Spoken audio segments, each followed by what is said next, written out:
아, 그러면요. 네. 흉노가 그러면 우리나라까지 흘러 들어왔다고 생각할 수 있는 건데요. 네. 혹시 그렇게 볼 수 있는 유물이라든가 유적 같은 게 우리나라에서 발견된 게 있습니까? 이제 가장 아까 이제 청동 소치 나왔잖아요. 예. 그 소 자체가 상당히 의미가 있다고 생각하는데 그게 나온 데가 최근에 있었어요. 어디냐면 경상남도 김해.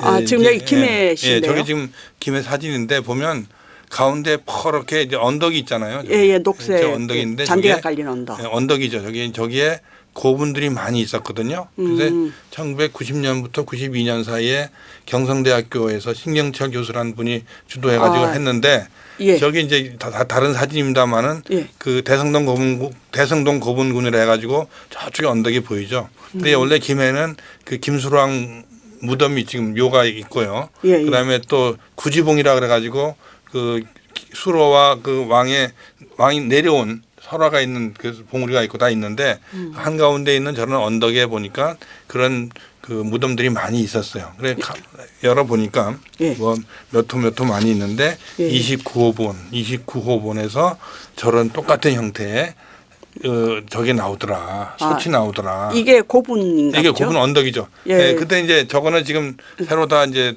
덮어놓은 거고 예. 그 전에 한참 막 팠을 때 예. 92년도 그때 제가 이제 그 아까 말씀드린 인나일본부 프로그램 하기 위해서 가가지고 신경철 교수하고 인터뷰를 하고 다 물건 보고를 했는데 예, 예.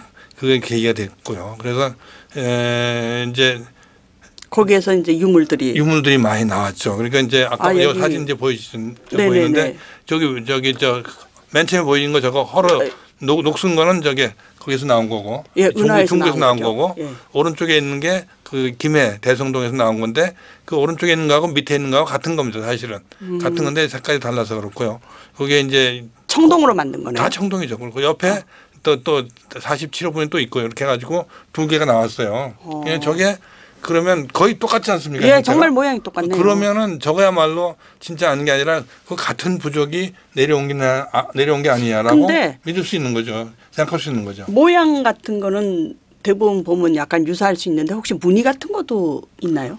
무늬도 있긴 있는데요. 그 예. 무늬는 크게 비교할 만한 건 없고 큰 형태가 예를 들어서 저런 그 솥도 어떤 경우는 짝달막한 경우도 있고 약간 달라요. 또 제가 이제 북경에 있을 때 그 한번 시장에 골동품 시장 가가지고 저런 소추를 하나 봤어요. 그래서 저도 얼른 샀는데 얼른 사가지고 집에 갖고 있는데 거기 보면 약간 더 길어요. 약간 더 길고 좀 통통하지 않고 길쭉한 편이거든요.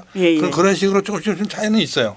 차이 있는데 저렇게 같은 경우는 사실은 많지 않거든요.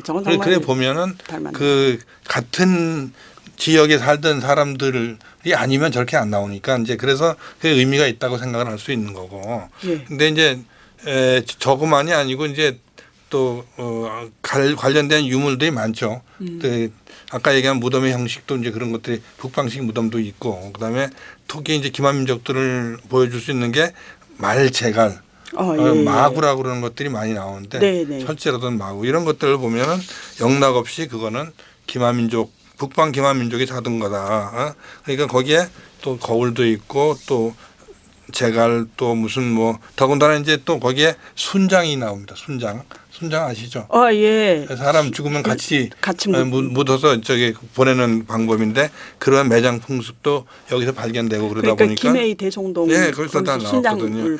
그래서 그래도 보면 여기가 3세기 말 정도에 어떤 그쪽에서 적어도 지금 여기 한 그 북방 쪽에서 내려온 사람들이 여기 지나갔다, 여기 살다 갔다라는 얘기가 되는 거고요. 그럼 시기도 거의 비슷하네요. 저쪽에도 3세기 정도 됐지 않습니까? 여기 3세기 말 정도. 그렇죠. 근데 거기에 연대는 정확히 좀 따져봐야 되지만 어쨌든 이제 그렇게 보이는데 그 사람들이 그 사람들이라고는 하기는 어렵지만 그 흐름이 이제 그렇다는 거고 이러한 흐름들이 이제 사실 경주하고 또 가야하고 약간 다르지만 나중에 또 설명하시겠지만 그 뿌리가 같다는 얘기들이 나오거든요. 나중에 나오는데 그렇게 되는데 이 유물들이 일본도 건너갑니다. 일본도. 그래서 일본에 가면 이제 그 여기 제가 책을 하나 갖고 나왔는데 여기 보시죠. 이제 그 여기 니자와 천총 센스카의 유보라고 해가지고 그 전시품이 나오는데 여기 나온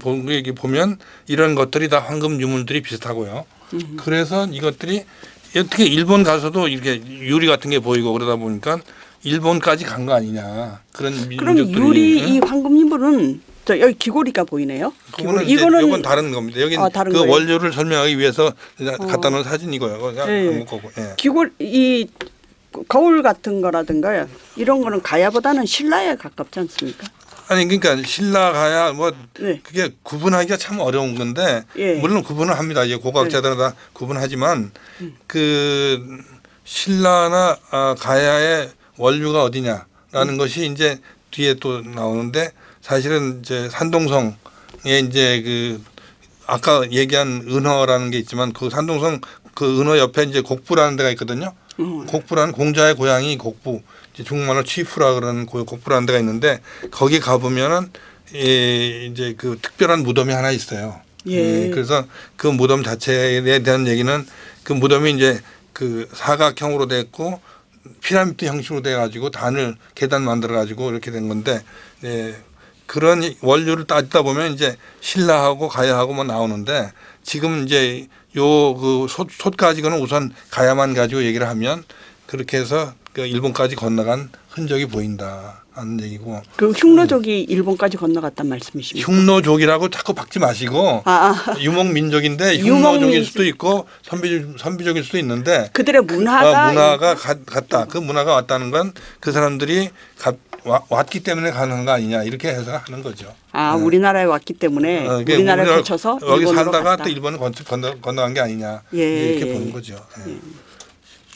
그 뭐 경주 쪽 아까 이제 얘기를 하는데 또 이런 것도 있어요.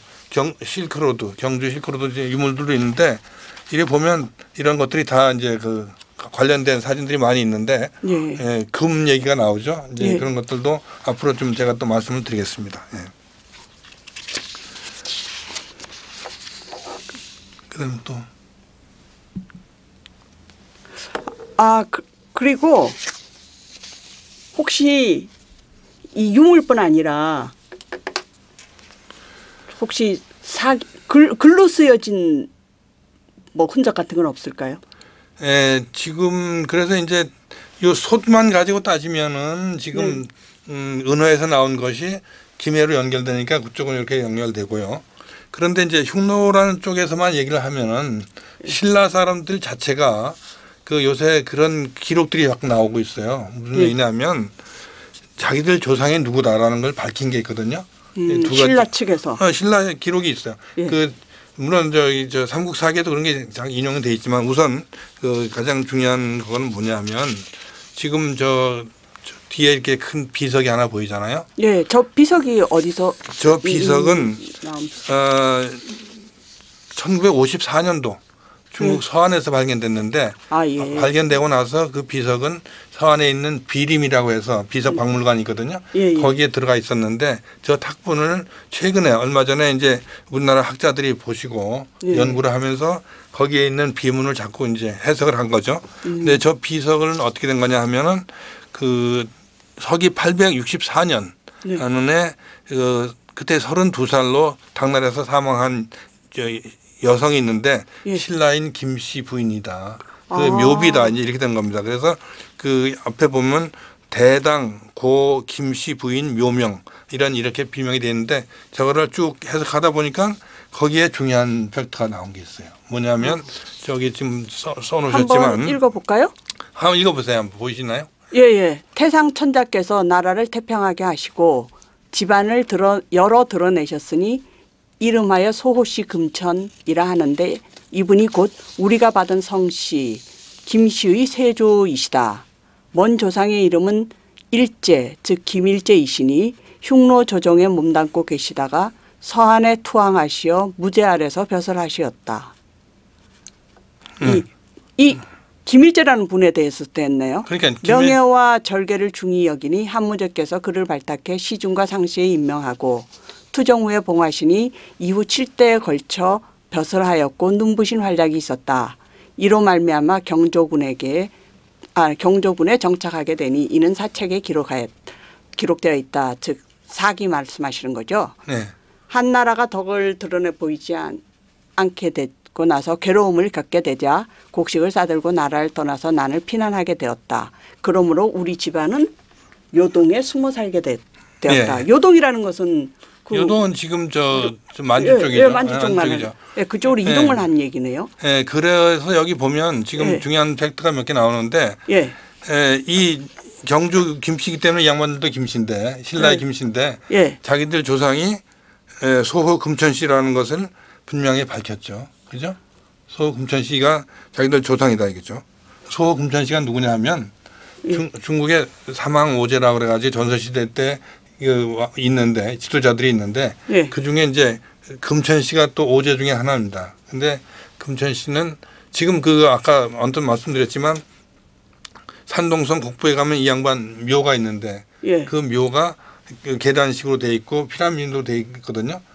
근데 그 사람이 자기들 조상이라고 밝히고 있어요. 그러니까 이게 흔히 생각하면 사람들이 내가 집안을 키우기 위해서 내 조상이 어디다라고 갖다 붙이는 수는 있지만 신라 김씨, 그다음 당나라에 간 김씨가 그걸 썼다는 거고요. 그다음에 이 소금천씨에 관해서는 나중에 또 다른 얘기가 나오는 게 어디냐 하면은 그 삼국사기 이런 데 보면은 김부식이가 삼국사기 썼잖아요. 네. 그때 보면 김유신에 관한 설, 그다음에 가라왕실에 관한 설, 가야왕실에 관한 설을 다 써놨는데 거기에 보면 신라 김유신 열전에 보면 이렇게 써 있어요. 신라 사람들이 소호 금천의 후손이라고 이렇게 얘기를 하는데 또 가락 김씨 김유신의 비문에 자기들이 소호 금천의 후손이라고 하니 신라 김씨와 가락 김씨 가락 김씨 김유신 또 같은 적이니까 그 시조가 김수로인데 그 김수로도 결국은 그러면 소호 금천씨의 후손이 되는 거 아니냐. 이런 식의 얘기가 지금 나오는 거죠. 그러면 또 그다음에 나중에 보면은 그 김춘추 문왕의 비석하고 비석 쪼가리가 나중에 발견이 됐는데 거기에 보면은 그런 투후에 관한 얘기들이 또 나와요. 자기 선조에 관한 투가 나온다. 그러면 적어도 문왕이 그 얘기를 했고 김유신이 얘기를 했는데 가락 쪽도 그게 이게 소호 금천씨가 자기들 조상이라 그랬고 그렇다고 보면 그 적어도 신라나 가야의 전 조상은 소호 금천씨라고 볼 수가 있다. 이거 굉장히 흥미로운데요. 저희 복잡하죠 지금, 너무. 복잡하다기보다도 우리가 이제 많은 성씨가 저도 정씨고 뭐 그런데요. 근데 성씨가 중국에서 왔다고 생각했잖아요. 근데 우리나라의 박석김, 박씨, 석씨, 김씨는 한국의 토착성이라고 알고 있었거든요. 그런데 지금 특히 그 김씨가 지금 중국에서 왔다 이런 학설이 되지 않습니까? 그렇게 되는 거죠. 그렇게 되는 거죠. 그런데 중국에는 김씨가 없잖아요. 지금도 있어요. 지금 있습니까? 김씨가요? 그 여진족들 김씨가 있습니다. 여진족들이 김씨를 씁니다. 그런데 이제 그 김씨는 그럼 우리나라 김씨하고 연관이 있는 건가요? 그래서요. 이제 그게 또 복잡한 얘기가 되는데 여진족들이 금나라라고 이름을 짓고 있잖아요. 금나라죠. 금나라죠. 그죠? 나중에 청나라도 여진족들이 만들었는데 후금이라고 하잖아요. 그러니까 금을 이어받는 금나라라는 거죠. 그러니까 여진족들 자체도 그런 금에 관한 생각들이 갖고 있는 거죠. 그래서 크게 보면 여진족도 사실은 우리 동족이라고 하는 얘기들이 많이 있고 또 여진족을 선조 함부라는 사람도 그 신라에서 올라갔다라는 설이 있어요. 김씨가 올라가서 됐다는 설이 있거든요. 그러니까 그런 김씨는 결국 지금 말씀은 이제 경주에서만 올라간 게 아니고 내려왔지 않냐 그러는데 고대 민족의 역사는 이동의 역사이기 때문에 얼마든지 이동이 가능한 거고 그 증거가 있으면 이동한 거죠. 그래서 김일제라는 분을 그러면 시조로 삼고 있는 건가요? 김일재라는 분이 지금 여기 이제 나오신 분이 김일재 아까 얘기한 대로 투후 김일재가 나오는데 예. 김일재는 이제 그 몽고 아니요 흉노 거기서 흉노 묵돌 천 황제 있을 때 잘 있다가 예. 이제 한나라에 쳐들어가거든요. 네. 그래서 포로가 돼가지고 이제 후한 광무지에 포로가 됐는데 거기서 선교 있다가 광무지 전에 이제 선교 있다가 이제 그 한나라가 약해지고 그때 이제 약해진 계기가 많이 있었지만은 그때 또 왕비 중에 왕정군이라고 하는 왕비가 하나 있었어요. 그 왕비가 상당히 나중에 힘을 잡는데 그 왕정군의 남동생이 왕망이라는 사람인데 왕망이 이제 커가지고 이제 나라를 이제 바꾸죠. 신이라는 이름으로 바꾸죠. 근데 그때 이게 투후 김일재가 거기서 죽이 맞아가지고 자질 저기 그 상당히 권세를 누리고 했는데 나중에 이제 후한에서 한나라 광무제가 쳐가지고 망했거든요. 왕망이 망해서 신이 망했는데 그때 이 사람도 이제 죽게 되고 또 그 나중에 이제 아무래도 이제 권세 누리다가 새로운 적이 왔으니까 다 쫓겨나서 뿔뿔 흩어지게 되는 거죠. 그래서 여기 비석에 나온 대로 보면은 나중에 요동으로 이동한가라는 설이 나오는데 이게 이제 그렇게 되면 이게 그 요동으로 이동한 시기가 대충 이제 기원전 뭐 80년 이후거든요. 기원 그러니까 그렇게 보면 신라로 내려온다는 거에 대해서 연대적으로는 큰 문제가 없다. 그렇게 볼 수 있는 거고요. 그리고 또 하나는 이제 요건 약간 이제 다른 얘기인데 원래 이제 신라로 내려온 부류들이 여러 가지 문제가 있다고 생각하는데 근데 그 중에 또 신라에서 가장 또 경주에 가시면 저런 거 보이잖아요. 대능원이라 해가지고 큰 그 능들이 많이 있어요. 경주에 뭐 큰 능이 다 있는데 그 능이 갑자기 나타난 걸로 돼 있거든요. 유물도 찾아보고 그러면 그게 4세기 때 갑자기 튀어나가지고 엄청난 무덤을 만들었다. 근데 그럼 이 주인공들이 누구냐라는 게 나오는데 그 무덤의 형식은 그 북방의 그 오르도스 북몽고 그쪽에 있는 시베리아에 있는 그런 무덤 형식하고 같다. 그렇기 때문에 그 사람들이 왔을 텐데 왜 중간중간에 그런 흔적이 없이 갑자기 튀어나왔느냐. 그런 게 고대사의 큰 의문 중에 하나입니다. 지금까지 말씀하신 걸 들으니까 정말 우리가 고대사는 생각했던 것보다 훨씬 역동적인 것 같아요. 네. 그런데 지금 은허에서 지금 이 유적이 발견된 거잖아요. 예. 그러면 그 흉노적 이전에 우리가 혹시 그 중국 쪽이라든가 북방 민족하고 연결이 된 증거가 혹시 있을까요? 혹시 그 전에는 관계가 없었습니까? 예, 이제 그래서 지금 아까 소호 금천시 얘기를 드렸는데 네. 산동성 곡부 그 공자의 고향인 그 곡부에 가면 아까 화면을 못 봤습니다만은 저런 능이 하나 있어요. 저게 소호 금천시 능입니다. 왼쪽이요? 예, 왼쪽에 있는 거. 네네. 계단 돼 있죠, 그죠? 예, 맨 위에 요만한 집이 하나 있는데 저게 금천시 저기거든요. 네. 근데 저거 형태를 보세요. 상당히 특이하죠. 중국에서 저런 형태가 없거든요. 예. 네. 근데 고구려로 가면 만주 집안에 가면 저런 그 장수왕이 만들었다고 하는 오른쪽에 있는 것이 저런 계단식 능이 있어요. 피라미드가 있습니다. 피라미드가 있네요. 네. 그리고 둘 다 정말 혹시 모르시겠지만 메소아메리카의 피라미드하고도 닮았는데요. 많이 닮았죠. 저는 모르는 게 아니라 저도 압니다. 예, 아세요? 왜냐하면 저도 거기 가봤기 때문에 아는데 멕시코에 가봤는데 굉장히 닮았어요, 둘 다. 테오티아칸 얘기하시는 거죠? 예, 테오티아칸하고도 닮았네요. 어쨌든 저렇게 해서 저게 있고 저런 비슷한 형식이 그 밑에 동네에 무덤으로 많이 나와요. 적석 저 사각형 피라미드가요. 심지어 그것이 한강변에도 있죠. 한강변에도 있습니까? 저기 석천동 고분군에 저런 게 있습니다.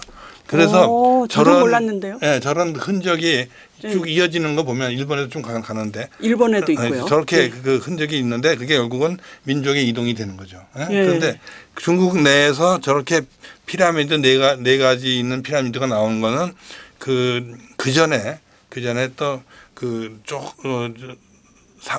신석기 시대에 요항이라는데 여기서 네모난 흔적이 있고 저쪽에 내몽고 쪽에도 보면 흙으로 쌓아가지고 네모난 단을 쌓은 게 있고 그러면 이제 고구려 쭉 내려오거든요. 그러니까 네모난 무덤. 네, 네모난 피라미드형. 피라미드형. 그거는 분명히 그 어떤 그런 민족의 이동이 있었다는 거죠. 근데 네. 그 원류가 소호 금천시 저기 있고 곡부라 그러니까 예. 그 소호 금천시가 다스리던 땅이고 또 신라에서는 그 사람들을 자기들 조상이라고 그러니 우리는 그거를 갖다가 그냥 지나볼 수가 없다 하는 얘기고 또 하나는 또 다른 증거가 뭐냐면 소호 금천시에 관해서도 그것이 이제 토테미즘에서 새에 관한 얘기가 나오거든요. 새에 관해 그 소금천시와 예, 그때 그 연관된. 새가 날아왔다 하는 그런 얘기가 나오는데 네. 그 새에 관해서는 우리나라도 그렇고 다 거기 지금 그런 토템이 쭉 이어지고 있죠.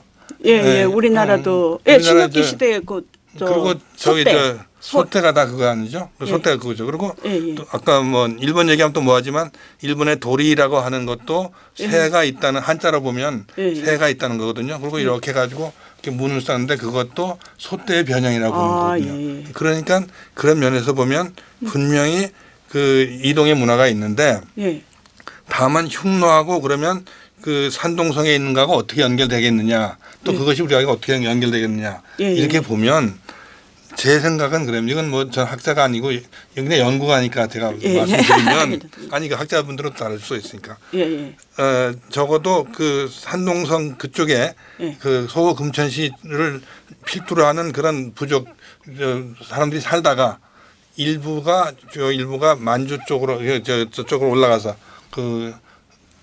황하 이부로 올라가서 살다가 그 사람들이 이제 흉노랑 같이 살았는데 그게 한나라가 크게 올라가면서 몰려 나가게 되고 잡혀가지고 이쪽에 와서 이제 살게 됐죠. 그 투불한 사람이 한나라 와서 살게 됐잖아요. 예, 그때 살고 또 그 후손들이 살았는데 그 후손들의 머릿속에는 은허라는 것, 은나라가 자기들 고향이라는 생각이 있지 않았겠느냐. 그러면 은허를 중심으로 한 사람들이 남쪽에 살던 사람들이 북쪽에 올라갔던 너무 확대해서 살다가 다시 잡혀 그 내려오고 한 사람들은 건데. 종족이 그럼 달랐겠네요. 아니죠. 같은 종족이라고 보는 거죠. 같은 종족이니까 우리 고향은 은나라 거기다. 그래서 우리도 거기 가서 살다가 거기서 죽자. 그런 생각이 있지 않았겠느냐는 거죠. 그게 당연한 생각. 왜냐하면 우리 고향이라는 게 그런 거니까. 그러니까 지금 우리가 문제가 되고 있는 그 은허 쪽에서 나오는 흉노인지 선비족인지 하는 무덤 자체는 바로 그런 그 산동성 쪽에서 많이 살던 동이족, 그래서 동이족이라고 그러는데 그 동이족 중에 일부가 저쪽에 사막 초원지대에 가서 살다가 거기서 그 크게 살다가 이제 한나라하고 싸워가지고 이제 져가지고 포로도 되고 또 와서 살기도 하고 이제 그 후손들이 살다가 여기 죽기도 하는데 그 후손들 생각은 우리 고향은 산동성 은허 그쪽이다. 은나라다. 그래서 거기가 살자. 거기 죽자. 해서 그 무덤이 나온 게 아니냐. 이렇게 생각할 수 있는 거죠. 북방에 살던 동이족이 그러면 남방에 있는 그러니까 거기에 산동성 같은 사람들 산동성 살던 사람들이 흉노도 올라갔다가 다시 내려온 거다. 이렇게 볼 수 있는. 그 동이족도 그런 기만민족이란 말씀이십니까? 아니 그건 다르죠. 그건 다르고. 그러니까 거의 기마민족으로 올라갔다가 다시 내려왔다는 건데 이거는 이제 학술적으로 굉장히 많은 논란의 소지가 있어서 다만 제 생각을 말씀드리는 건데 지금 그렇게 그런 것으로 해석을 할 수 있지 않겠냐 이렇게 생각을 하는 거고요.